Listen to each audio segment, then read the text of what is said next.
In this video, I will share with you some ways to save money without compromising your lifestyle. So if you want to maintain a healthy savings mindset and cut unnecessary expenses, then watch this video from start to finish because I'm sure you will find some tips and strategies that you haven't thought of before. Before we look into all of these options, always remember that saving money doesn't mean you can't enjoy life. It means being smart about your choices and priorities. So this is essentially in this week's Wednesday Wisdom with Parul. Hi guys, if you are new to my channel, my name is Parul and each Wednesday I share my wisdom about homemaking, lifestyle and healthy mindset.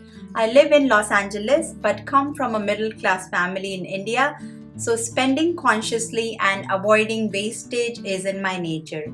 I enjoy a comfortable life, but both me and my husband have always prioritized savings and investing for our family's future. By implementing these tips that I'm going to share, you will not only save money but also develop a healthy savings mindset that will benefit you for years to come. So without any further ado, let's get into it. Are you ready?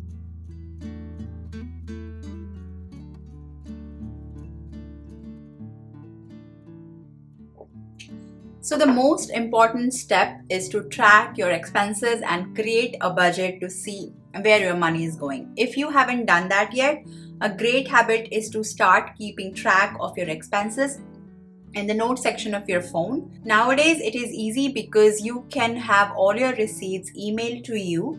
You don't have to carry the paper versions with you. And most of us use credit cards to make everyday purchases. So this way you can see all the monthly expenses through your credit card statements. An easy way to budget is to use Google Sheets. You can access anywhere within internet.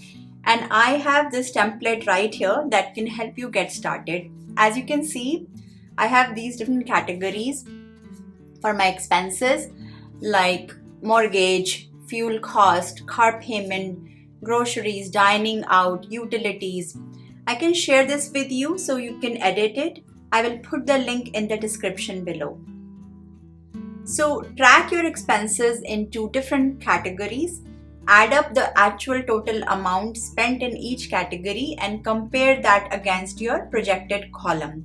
This way you can identify any patterns or trends in your spending habits and you can spot where you need to cut back. I know this could be boring for some, but trust me, it will help you. You can also use online tools or apps going forward that can automatically track your spending. The good thing about these apps is that they categorize your expenses for you and provide you a visual representation like a pie chart, so you can easily see where your money is going. So basically, find a system that is best for you and do it every day so that in the next few months you will have an idea of how much you spend in each category. It doesn't matter which tool you use. The essential thing is to find a system that works for you so that you continue to use it going forward. I feel having a spreadsheet is a free tool and you can use a pivot table or graph to see the spending visually. Now let's talk about some common ways to save money and shop smartly. We can save money by meal planning and doing grocery shopping accordingly, because then we don't have to always go for expensive takeouts. So when you make a list, before you go to grocery store, try to stick with it and don't just keep buying everything you see there. I use my online apps of my grocery stores, and this way I don't have to buy impulsively because it keeps the history of frequently bought items and I just use it every single time. It's a very convenient way and it avoids any type of impulse purchases. Also, if you use specific restaurants frequently, then try to find any type of deals they have. Most of these restaurants like Subway, Domino's, they will have some type of coupons and deals, so you can make use of those.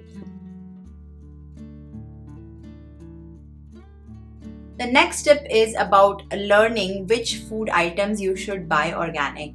You don't need to buy everything organic. I used to buy a lot of my produce organic, but foods with thin skins like cucumbers, apples, berries, tomatoes, potatoes, and grapes have higher pesticide content, so we should preferably buy those organic if possible. But there are many others that you don't need to buy organic because they don't offer any additional advantage.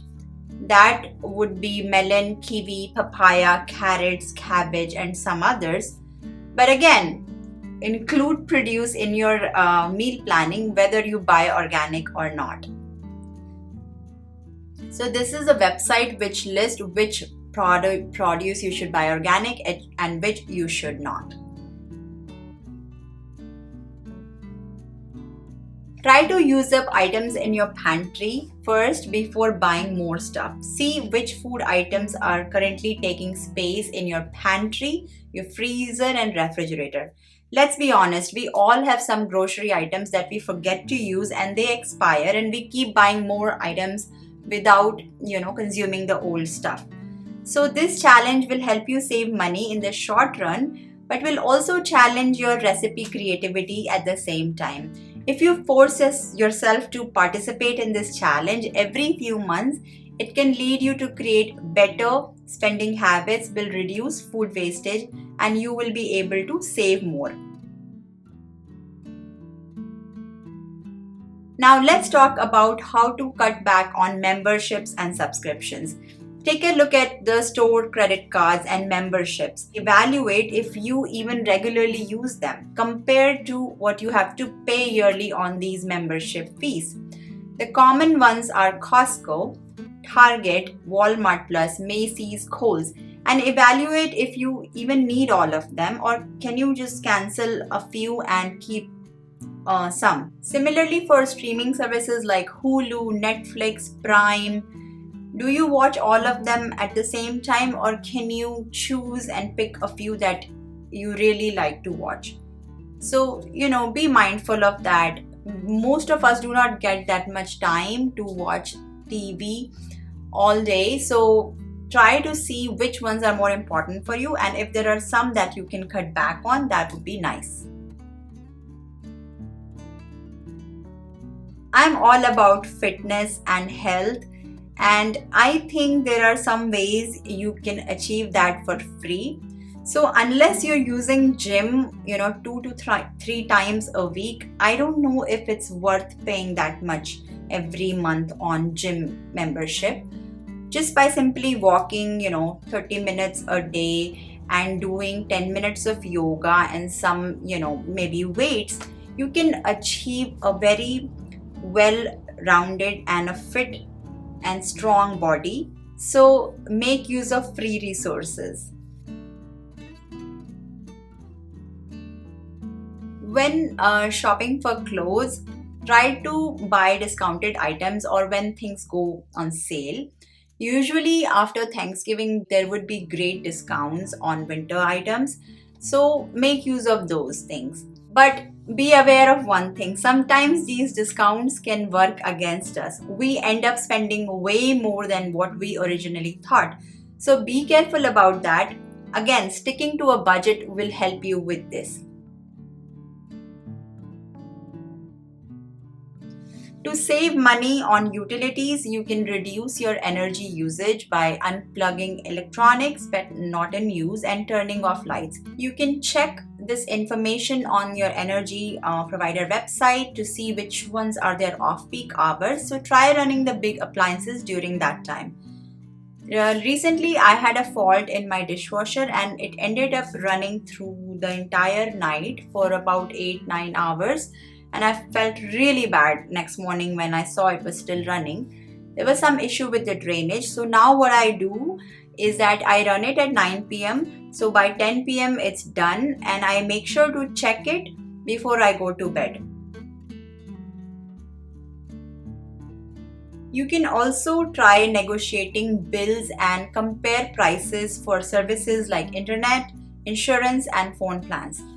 Or if you want to make a big purchase, try to do thorough research before making any big financial decision, make sure to read reviews and compare prices to find the best deal. Just by installing this extension called Capital One, it will help you find prices from different retailers. So make sure to download this on your web browser. It can save you a lot of money. This is completely free and you don't have to have a Capital One account to use it. Next, I want to talk about impulse purchases. So these are spontaneous decisions to buy something. An example of this would be purchasing last-minute concert tickets at a very high price because your friends are going and you don't want to have FOMO. So how do you control those shopping cravings? The first step is to understand your triggers. These triggers could be due to emotional factors, deals and sales, and external pressures to fit in. Take a moment to think about what emotions or situations lead you to make those impulsive purchases. Once you have identified your triggers, you can create a plan to avoid or minimize exposure to them. You can start by unsubscribing from promotional emails or unfollowing shopping related accounts on social media. In the book Atomic Habits, James Clear mentioned that to break a habit, we have to make it hard and create frictions in it. So one way to do is to log out of those websites or those apps on your phone where you normally go to buy things. So this way there is going to be an additional step of always logging in, and you might not do it all the time. So try to do this step if you find yourself again and again going to that website or app to buy things that you normally don't need, and it is just based on a strong impulse. Sometimes what I do is that if I think I need to buy something impulsively, then I try to wait for a week and see if that impulse goes away. If you find you're spending too much on impulse purchases, try to implement a spending freeze where you consciously set a limit on discretionary spending for a certain period, let's say for a week or 2 weeks, and spend only on essential items during that time. The next very important habit that you must adopt to have a control on your spending is to follow this simple 50-30-20 rule, where you put 50% of your after-tax income on your needs such as housing, food, transportation, and debt payments, 30% on your wants like dining out, vacations, and hobbies, and 20% on savings and investments and paying down debt such as retirement contribution and credit card payments. So here's how you need to do it. When you get your paycheck, before you spend anything, automate 20% of your after-tax income straight by moving your money from checking to a high-yield savings account. So this way you're not touching that money, and then whatever is remaining, you can spend on your requirements, needs like bills, housing costs, food, etc.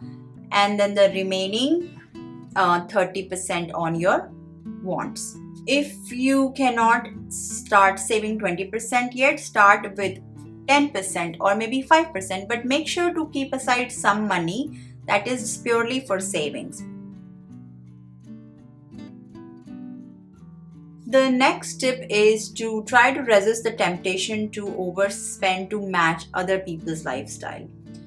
This is more of a case for people who are younger. Let's say if they're in 20s and 30s, they just try to copy others without looking at their financial situation. You need to understand that if someone is enjoying a certain lifestyle, it usually is not attained in one day. They must have worked hard towards it and are continuing to do so. There is no harm in wanting that, but understand that everyone has a different financial journey. Just comparing our lives with others who appear richer than us and trying to match that can lead to immense pressure on our finances and our future. So Make sure that you know your own financial situation, and you have saved and invested for your future before trying to match anyone's lifestyle. I feel a lot of young people just believe in showing off and go in debt easily to enjoy a specific lifestyle when they can't even afford it. So this is a very unhealthy habit, and try to avoid it as much as possible. You don't need to look a specific way to be accepted by others. Another important tip is if we have a specific clear goal for saving, then just vaguely saving money will help us save more and stay focused.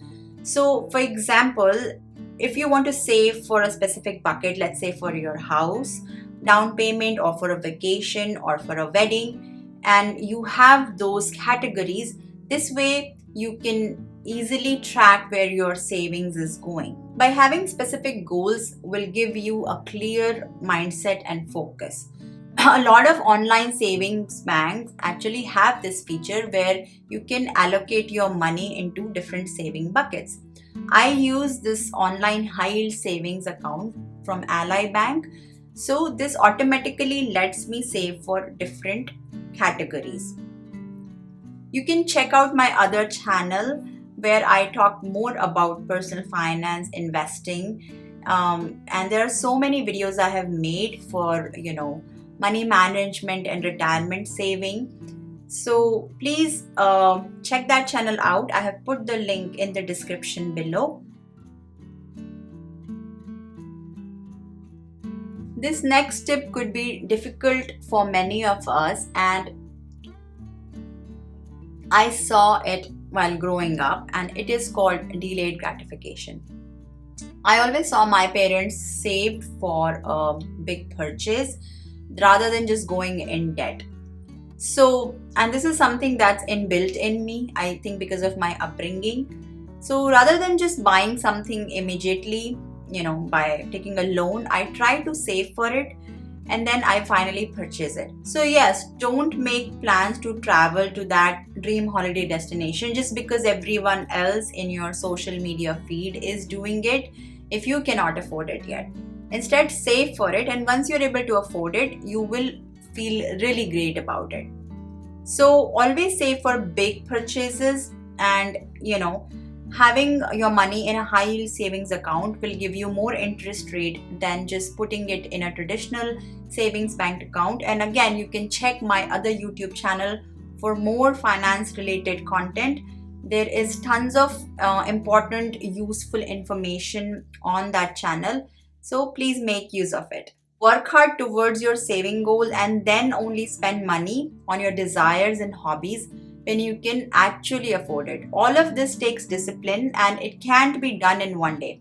So don't skip the hard work and stay persistent. Another important tip to save money is to learn basic home repairs to save on maintenance. In my house, my husband has done a lot of DIYs, and you can learn those by simply watching some videos. This one is interesting, and I make this mistake all the time. We humans tend to be people pleasers, and oftentimes we say yes to a lot of things.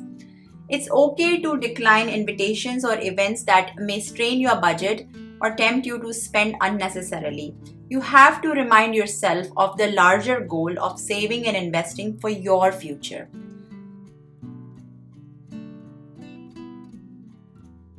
I think this next tip is very useful for a lot of us. Try to avoid retail therapy for stress management. You need to find some other healthier ways to address those feelings, such as maybe talking to a friend or practicing other type of self-care like meditation. You can join online forums or support groups where you can interact with others going through similar challenges. Another tip for this year is to set reminders for bill payments. If you often miss your payments, try to put reminders on your phone like a week in advance so that you don't incur any late fees.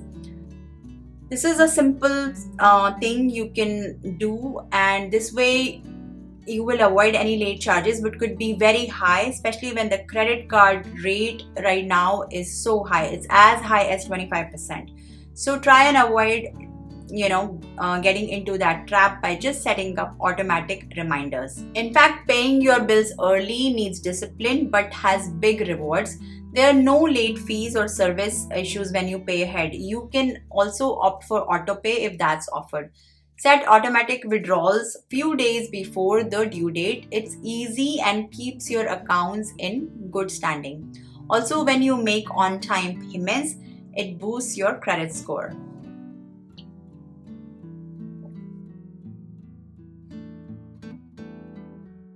My next tip is for parents or future parents. Set spending limits on your kids' desires. What you need to do is that give them some allowance based on the type of chores they are able to do for their specific age. This will give them a valuable life skill. So they will know that they have to earn money to get something. In fact, this is the best thing you can teach them, as money management is not taught at most schools. I like to teach my kids the importance of saving and investment early because of the compounding returns you can get when you start early. So what I'm doing right now is that I have this chores tracker for each of my kids, and I give them money based on what they're doing. So this way they can see how much they have earned in 1 month. So they get to spend 70% of it, and 30% goes straight in the custodial account. And my son loves to see how much his money will grow over time, and I use this calculator to help him see that. And he's very thrilled about this whole concept of starting early, saving early, and investing for your future. Lastly, look for ways to increase your income sources. If you have time and you're not able to cut down on your spending as much as you're trying to. If you're a native English speaker, you can teach English to people in China online. And this is an easy way of, just generating a few extra dollars. There's many other passive income sources that you can look into. I have a video on it on my other channel, so make sure to check that out. I will put the link of it in the description below. Of course, like starting a YouTube channel or blogging has long-term benefits. They don't come very easy, but if you enjoy content creation, of course, that's a one way to eventually, gain some extra money on the side. So you can also look into that option if you are interested in writing or maybe creating content. It will not pay you immediately, but if you have patience, then in few years you'll be able to generate some secondary income on top of whatever your salary is.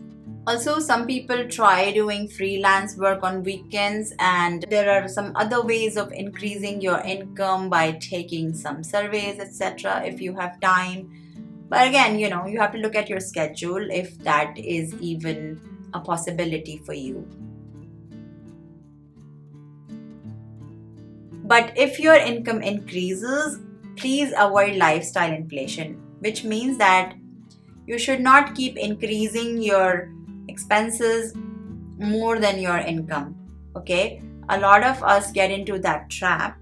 Even people with decent income sometimes don't know how to manage their money wisely, and we tend to increase our discretionary expenses when our salaries increase, and this is called lifestyle inflation. It's okay to have occasional splurges, but as long as you earn more and save more and have at least 20% of your income for savings and investment, then you're allowed to splurge extra, but keep that 20% aside.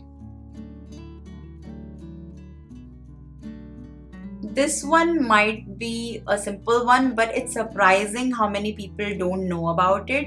I'm talking about leaving your extra cash in your house or in your checking account or in a traditional savings account. The value of this money will decrease over time because of inflation. So this extra cash you should put in a high yield savings account.